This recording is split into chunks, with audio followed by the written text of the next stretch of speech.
Hello YouTube world, my name is Nader. Welcome to my new YouTube channel and very first video. The objective of this YouTube channel is for me to share my technical analysis, knowledge and skills with you in order to help you make better investment decisions when investing in stocks and cryptocurrencies. Today, I'll be taking a look at Bitcoin, one of the hottest cryptocurrencies on the market, and I'll show you how technical analysis can help you make better decisions. So here we have the long-term view for Bitcoin. This is 11 years of data. We're starting from 5 cents on July of 2010. And we're analyzing until today, which is November 1st, 2021. And we're currently sitting around 61,000. So I'm going to start off with the blue lines that you see here. These three blue lines represent the Bitcoin halving date. So these are significant dates because they're the catalyst that drive the Bitcoin price. Every time that we have a halving, the supply of new Bitcoin gets cut in half. So what this does is, because the supply goes down, the price naturally tends to go up. And we see that after each Bitcoin halving. So let's take a closer look at each one. We have our first Bitcoin halving here, November of 2012. And this caused the price to go from $12 to $1,000. Over here, we have our second Bitcoin halving, July of 2016. This caused the Bitcoin price to go from $570 to roughly $20,000. Over here, we have our third Bitcoin halving, and we have the same story. The Bitcoin price went from $8,700 up to about $65,000.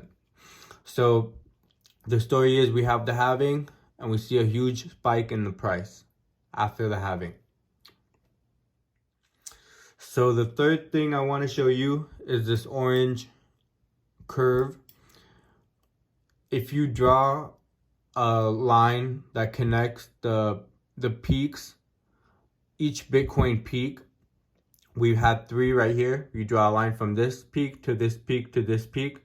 You end up with this logarithmic curve that can be used to predict where the next peak will be. And what you have is, in this current cycle that we're in, we actually already reached the peak on April of 2021. When we reach this peak, what you see is a lot of experienced traders that know this information. They sold over here because they know that this has historically represented the peak. And what happened is, because there was so much sell pressure here, we fell from 65,000 down to about 30,000, about 29,000. That's more than a 50% drop in the price, which is a pretty significant drop for Bitcoin. So the next thing I want to show you are these purple and red lines. This is the first technical analysis tool that we're using here. And this tool is called EMA, and it stands for Exponential Moving Average. The purple EMA is for 50 weeks, and it's the short-term moving average. It calculates the average price for Bitcoin across 50 weeks, the previous 50 weeks. And the red line is the long-term moving average that calculates the Bitcoin price across 200 weeks. So we see a lot of interesting information from this specific tool. Every time that we have a Bitcoin halving, we have our halving here at the blue line. Bitcoin tends to stay above the short-term moving average, this purple line, for the entire time until we finally break it. When we break it, what we have is a bounce before we drop. and we see that we went from $12 to $1,000. We broke this short-term moving average. We had a bounce, and then we had a big drop from $1,000 to roughly $200.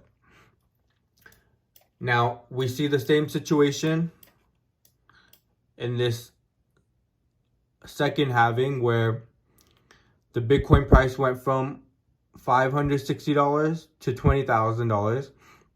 The entire time we stayed above the short-term moving average.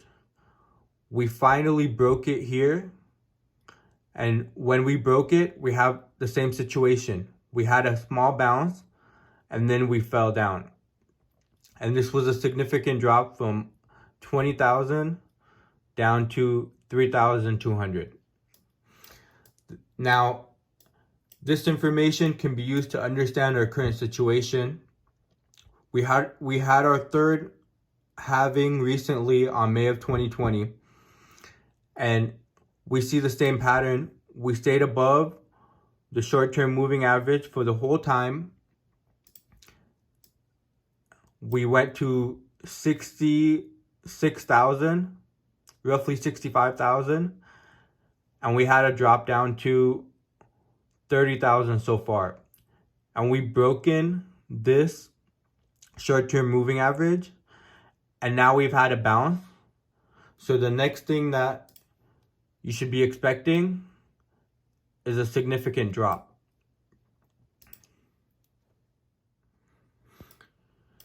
Now, from the long-term moving average, we see that it is actually the best area to buy for Bitcoin for long term. When we have our significant drops, we dropped here from $1,000 to $200. We ended up going down to the long-term moving average and then going back up from $200 to $20,000. We see the same situation here. When we do have our break, the best area to buy is at or below the long-term moving average. Here we dropped from $20,000 to $3,200. The red long-term moving average is sitting around $4,000. So if you have your eye on the long-term moving average, you can wait when we're dropping. You can wait to buy at or below this long-term moving average, because it has historically been the best place to buy before we make our move up. Over here, we see the same situation again.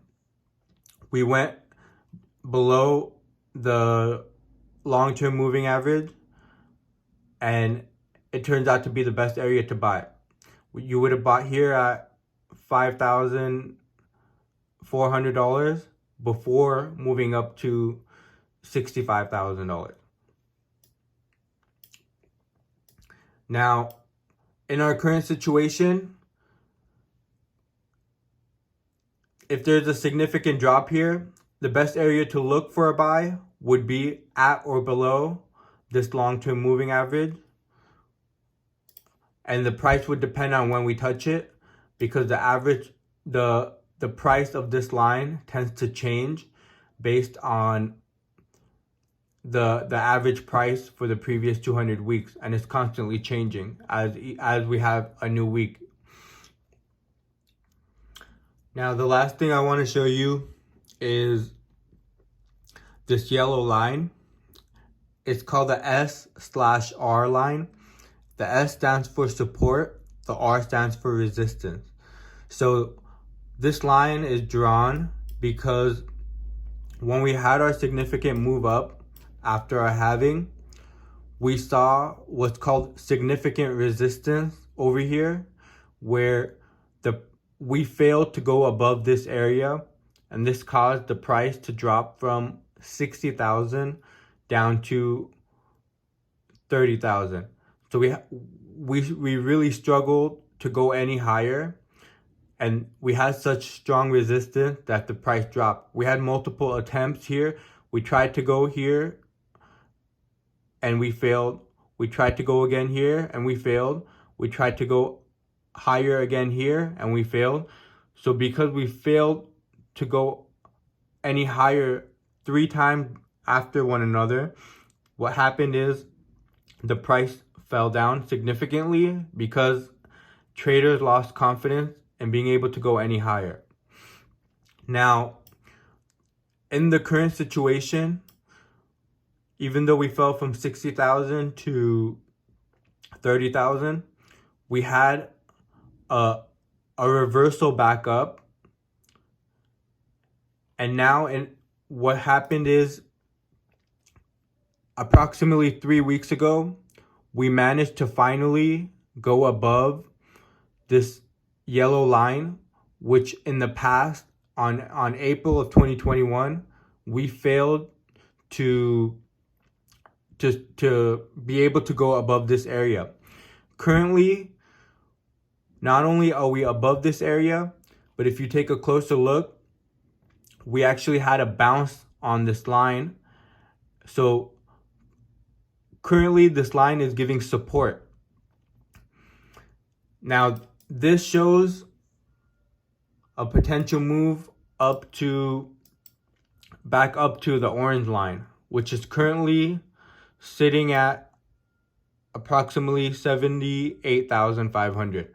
So if we continue to have support in this area, it is likely that we will go up to 78,000, and then there will be very, very strong sell pressure over here because the experienced traders look at this as the peak for Bitcoin.